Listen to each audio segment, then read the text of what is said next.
సుఖ శాంతులను చేకూర్చు శుభయోగ నరసింహుడు.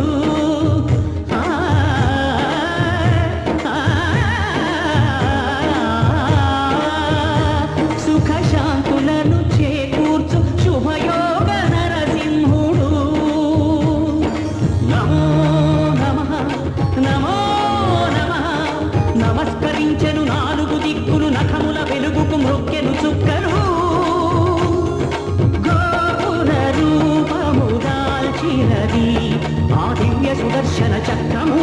మంగళ హారతులిచ్చినది మహాకాల చక్రము.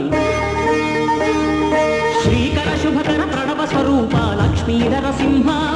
14 లోకములన్నీ మ్రొక్కే జ్వాలా నరసింహ.